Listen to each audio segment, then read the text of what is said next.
Okay, sorry about that. I'm not sure what happened there, but okay. So I was just talking about the use of pejoratives in order to define the limits of what is acceptable discourse and how that's been weaponized against people in the context of this new paradigm of biosecurity. So basically, human beings are prone to something that's called the social desirability bias, which is that they want to be approved of by their peers. And I would say actually that this is a good thing that is, probably part of the human tendency towards cooperation, is that we want to be in agreement with one another. There's a tendency towards harmony, right? However, human beings are very hackable.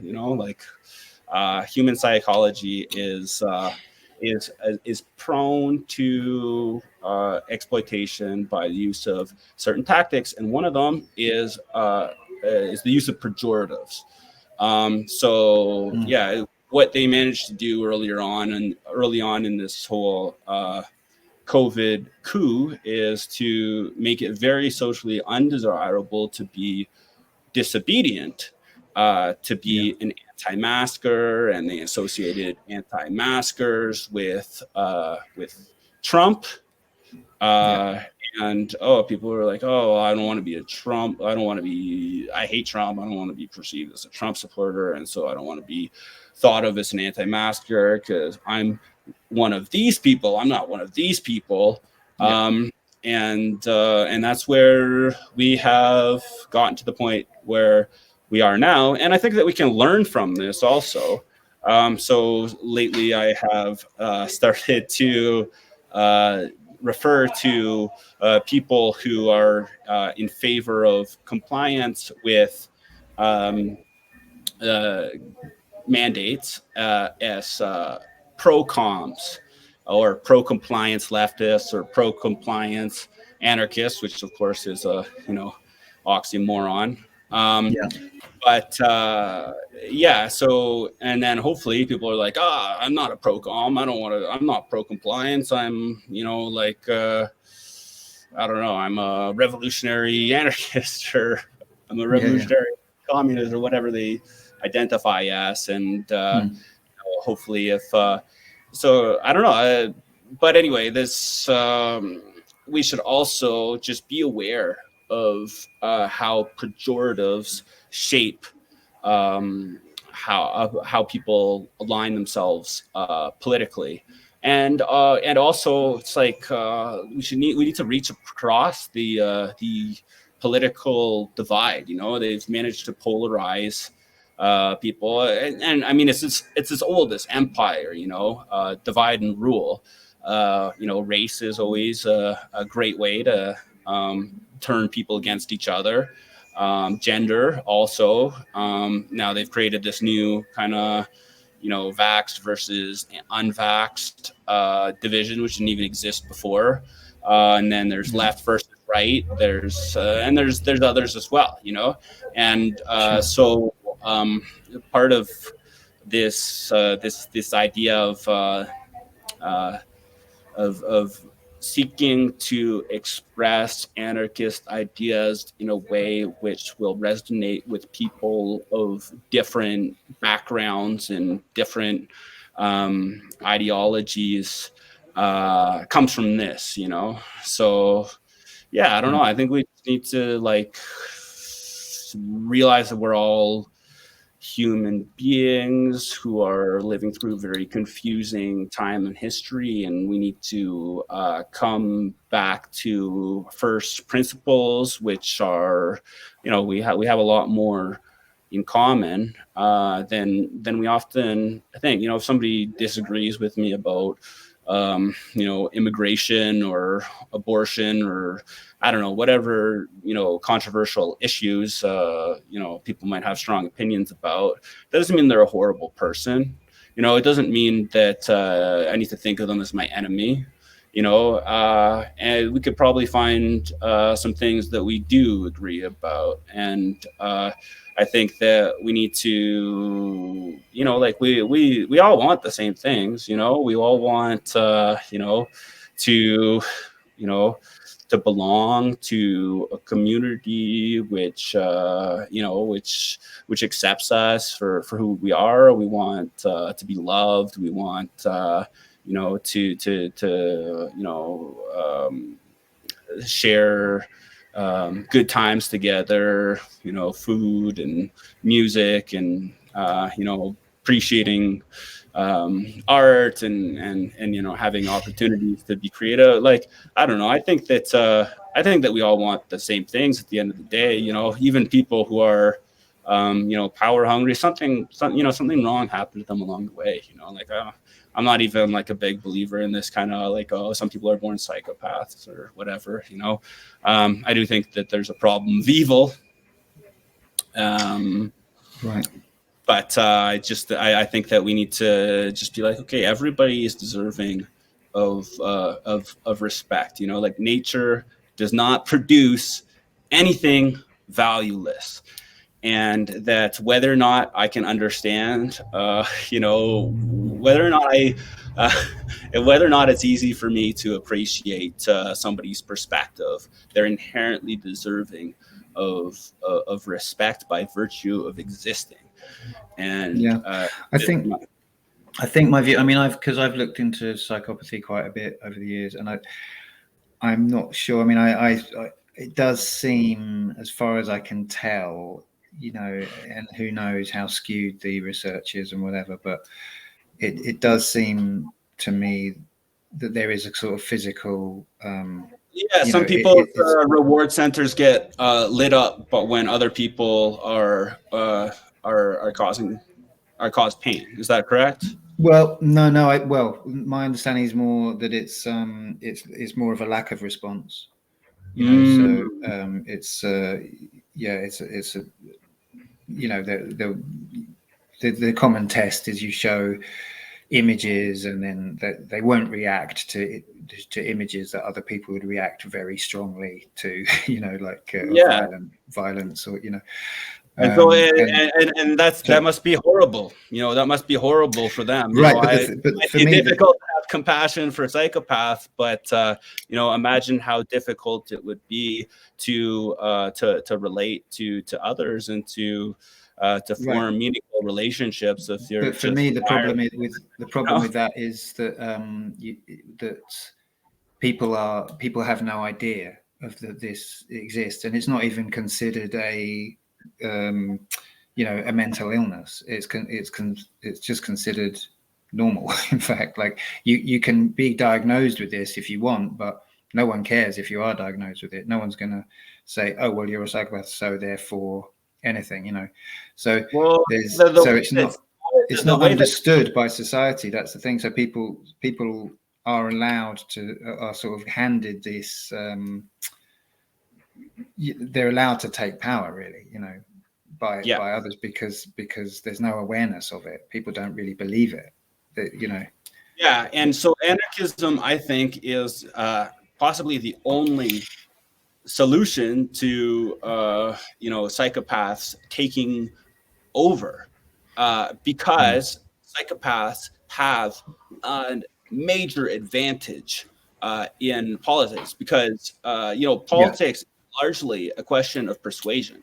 It is getting people on board with what you think people should do. And so a person with integrity, a person who is honest, is limited in their ability to persuade by the truth, you know?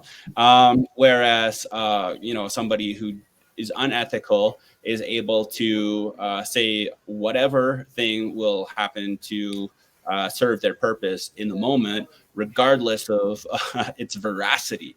I think that if you have hierarchical political structures, you're going to wind up with people who are mendacious on top, because they just have a big advantage, you know?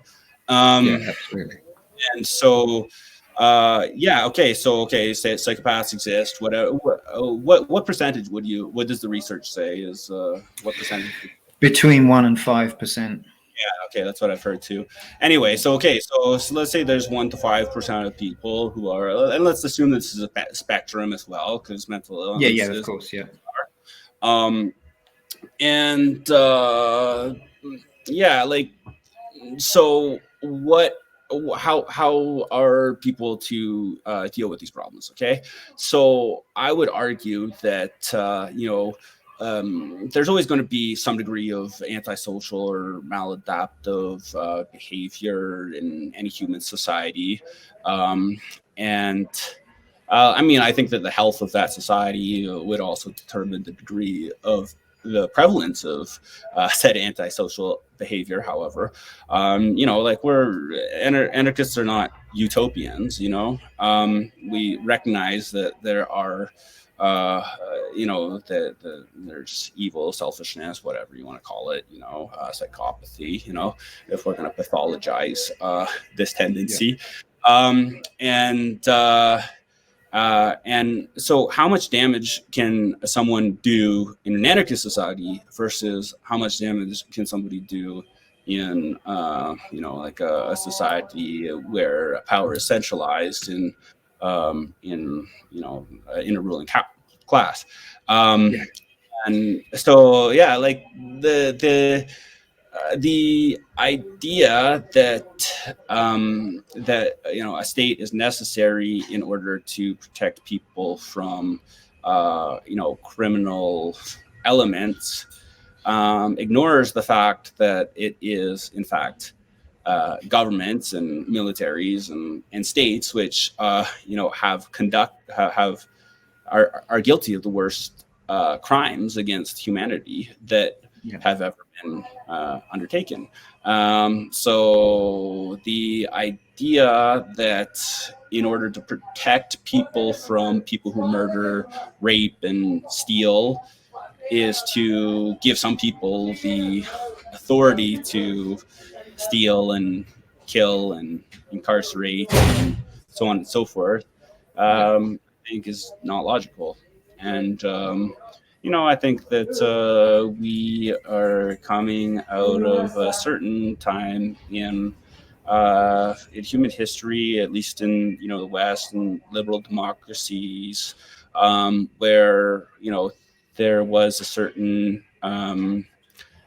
standard of a living, which, by the way, I think is the result of global exploitation and the plunder of the third world. But let's put that aside for the moment. So it could be said that there has been a consent of the governed in in Western first world countries for the past few decades, but now I think you're seeing the velvet glove come off, and you're seeing the iron fist beneath. You're seeing the reality of power, and the illusion of freedom has become too expensive to maintain, or maybe they just don't want to maintain. So now we are seeing the true nature of political. We're seeing the true nature of state power, and so it's there is a lot of people who are waking up to this reality now, and a lot of the kind of leading lights of the truth movement are anarchists. James Corbett, Ian Davis, Derek Brose, Paul Kudenik. They're all anarchists, and these are people who are very influential, and not only to the people who are interested in abstract political theory or the history of revolutionary movements, or no, it's a lot of people who previously would have remained agnostic about on political matters are now realizing are now being forced to think deeply about these things, and I don't know. I think that if you think things all the way through, you will realize that the nature of government is mind control. I mean, that's actually what the word means. The word government means mind control. And government is the process by which people are made to identify with their oppressors. And okay, I mean, we've been very privileged in the first world over the course of our lifetimes. You know, we have been the beneficiaries of the plunder of the third world. You know, and now that we're coming out of that period and entering into, you know, this unfamiliar world, which a lot of people just never imagined could happen in the West. You know, they're having to think about the fundamental questions of politics, and you can't think about politics without thinking about human nature. And when you think about human nature, then yeah, you do come down to I believe that most people are mostly good. You know, I believe that most people, okay, yeah, people cheat on each other, people lie, you know, but you know, if there's a car accident, you know, like 95 people out of 100 are gonna, you know, like pull over and try and help, you know. I don't know. I don't know. Like maybe I'm an optimist. Maybe, yeah. This is another thing. This is another question which Paul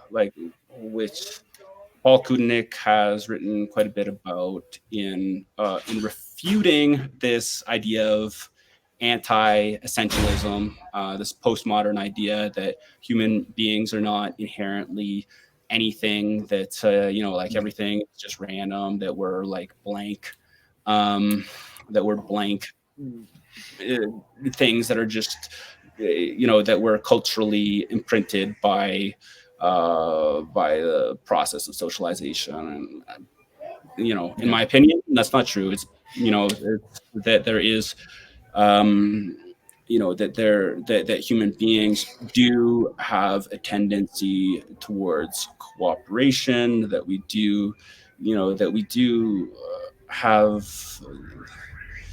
that there is something beautiful and good in us. And I would say that that's kind of essential to anarchism, because if you, you know, if you don't believe, if you don't have faith in humanity, then okay, well, then I guess it's every man for itself, and you should just try and get power, because you know, if you don't, then maybe you're gonna end up being somebody else's slave. You know, that's a bleak view of human nature. I think that it's a symptom of the corruption of the age that we live in, that this is, you know, very prevalent now.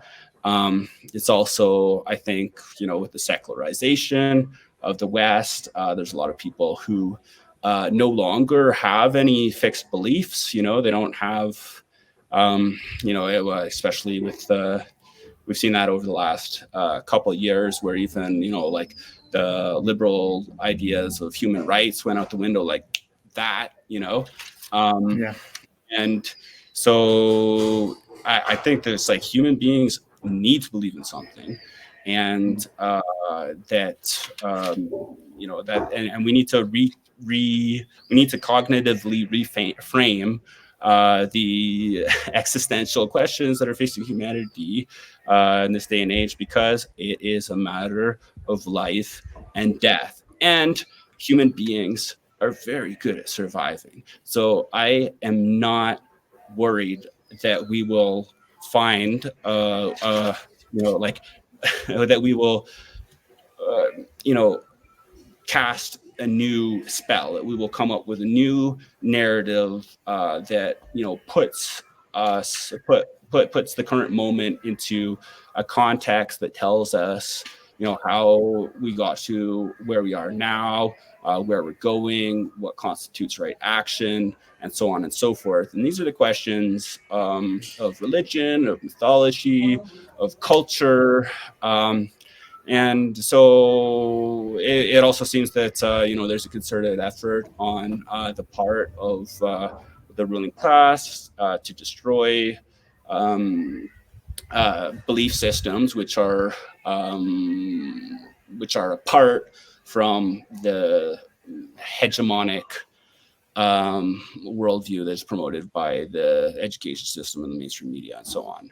And I think that's like human consciousness is formed by stories that and that's what we need. Is we need to cognitively reframe our understanding of reality, of history, in order to come up with a new way of navigating the chaos within which we are embedded, because it is a chaos. Like what people think reality is. Is the result of their processing of so many stimuli that their senses are providing them with, and they come up with a picture of how things are in order to navigate reality for survival and reproduction, whatever. And different human societies at different times have had very different ways of constructing reality. The one that we have grown up with is not the only possibility. And there was a before that ideology, there will be an after that ideology. So what comes afterwards? This is a big question. And you can see this time in history is very exciting, very exhilarating, because no one knows. It's up for grabs.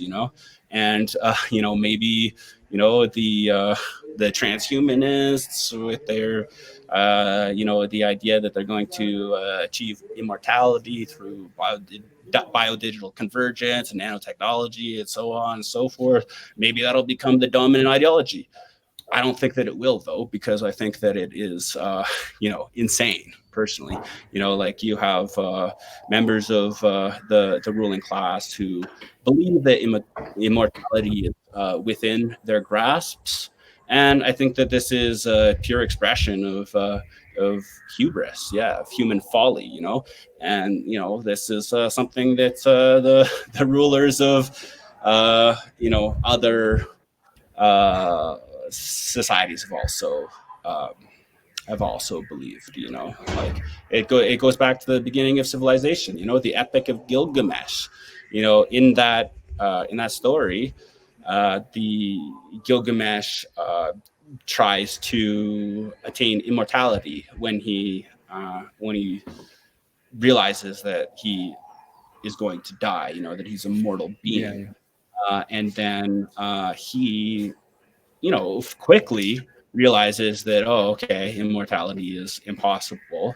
And so he then strives to achieve a type of symbolic immortality by leaving a great legacy.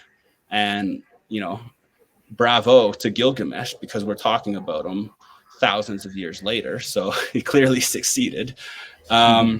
But yeah, these globalists haven't gotten the memo. Apparently, they think that immortality is within their grasp. I think they're wrong, and I don't think that transhumanism will be, the ideology of the 1,000-year Reich to come. I think that this, that there will be that we're on the brink of a period of tremendous chaos, and that nobody knows what will come after that. But the people who are forced to rely on one another again for their survival, rather than being dependent upon the state and a capitalist economy that's divorced from the reality of ecology.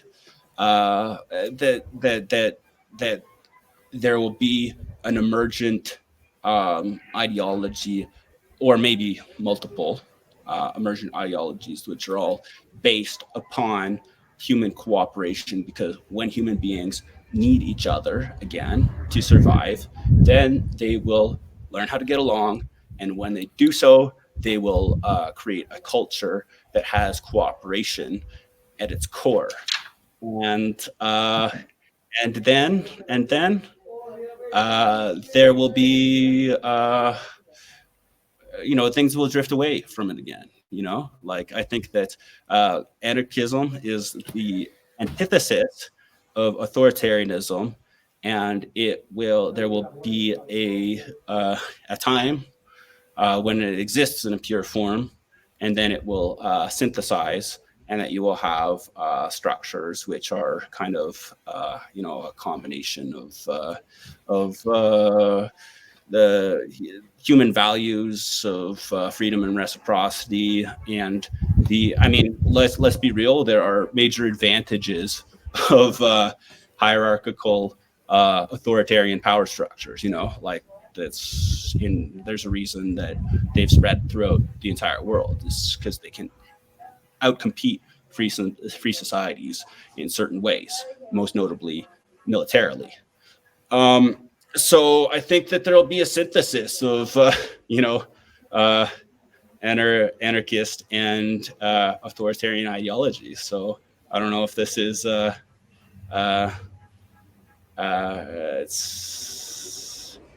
that's the reality that I think is going to happen. Right. I'm trying to imagine what that could look like, but I'm also finding it pretty hard to imagine a pure anarchist society. So, but look, I've got to sort of probably start to sort of draw it to close, because I'm not going to have much room for other stuff in the show otherwise. But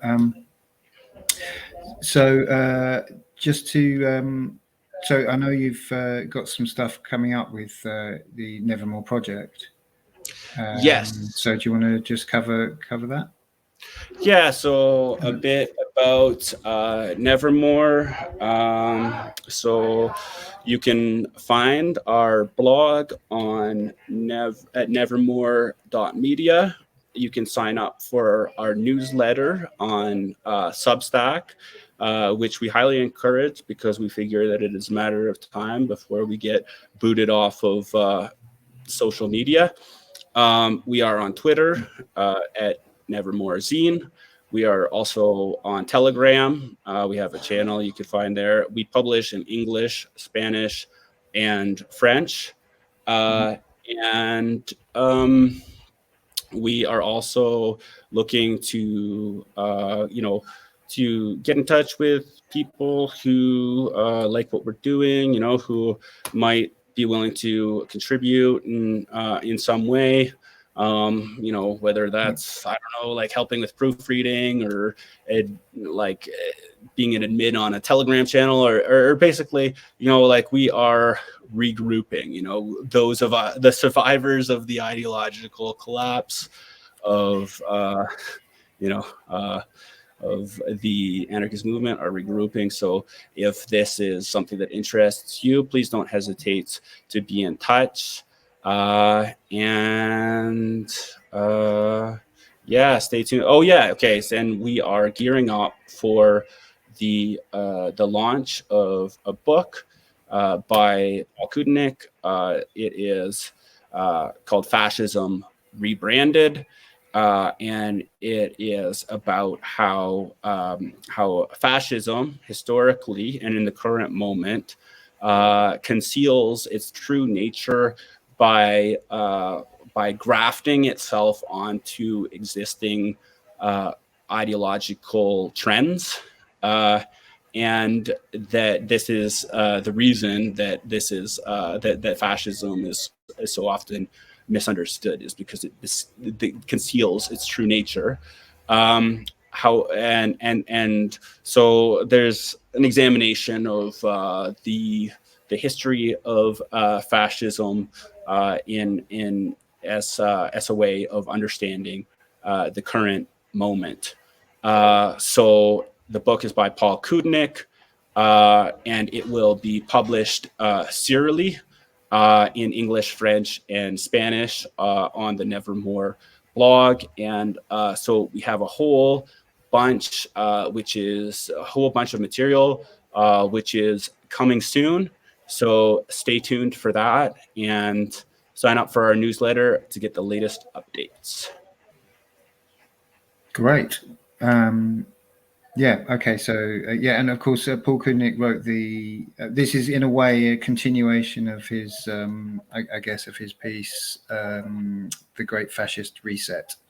Yeah. So the Great Fascist really well. Yeah. So the most widely read article that Paul Kudnik has written is called Klaus Schwab and the Great Fascist Reset. Okay. And I would recommend checking that out if you are trying to understand what's going on in the world now. And but the book goes much deeper, and I think that it has a lot to add to the conversation around what's going on in the world right now. So stay tuned and check it out. Coming soon. Yeah. So I did have one question about that, because in the thing that I read of Paul Kudnik's that you sent me, he talks about fascism in that, I think. He says somewhere, but yeah, not all anti-fascism is necessarily anarchist, but all anarchism is necessarily anti-fascist, as fascism is entirely incompatible with anarchism. And what I find, I'm not totally. Hello. I'm trying to figure out how to stop this thing from ringing. I'm sorry here. How do I actually? It's okay. I actually can't hear it. So. Oh, okay. Hold on. Okay. Sorry about that. Okay. Can you ask the question again, please? Yeah, so I had a question. There's a quote here from Paul Kudnik. Not all anti-fascism is necessarily anarchist, but all anarchism is necessarily anti-fascist, as fascism is entirely incompatible with anarchism. And I just thought, because I think the sort of anti-fascist, I mean, I've witnessed really what I would consider to be a very ignorant application of the sort of idea of anti-fascism, and very misplaced and okay. I'm glad that you asked that question, because just because in the earlier we spoke about anarchism, we were talking a bit about communism as well, and what I wonder is if the kind of emphasis on fascism, as fine as it is, I kind of wonder if it risks kind of aligning with the left, not deliberately, but in a way which, so I think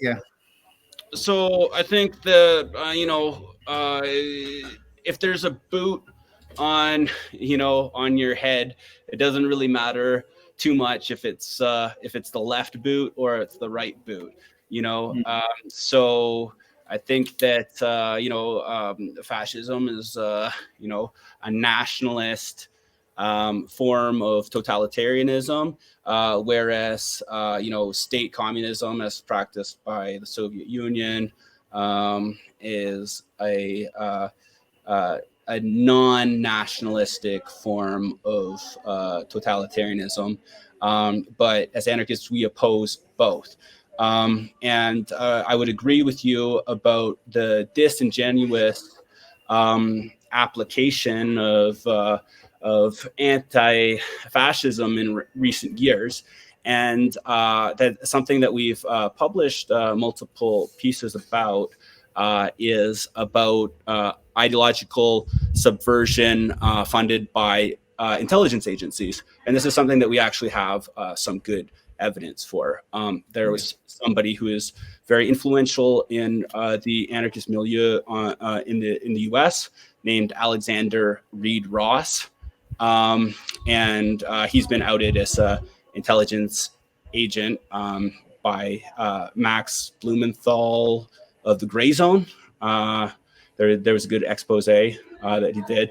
A lot of the former people that he collaborated with have distanced themselves from him.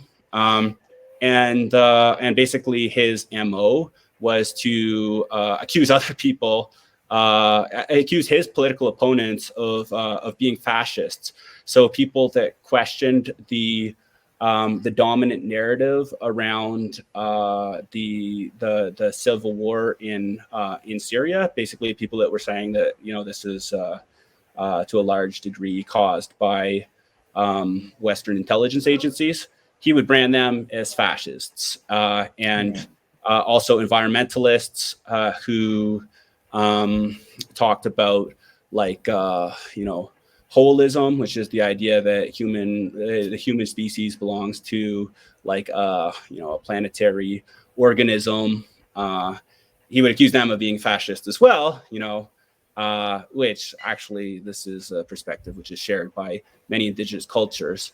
But in any rate, the important point here is that a lot of this, you know, a lot of this wonkiness on the left is not just people having bad analyses, but it's you know, it's a result of deliberate efforts on the part of intelligence agencies to lead social movements into dead ends.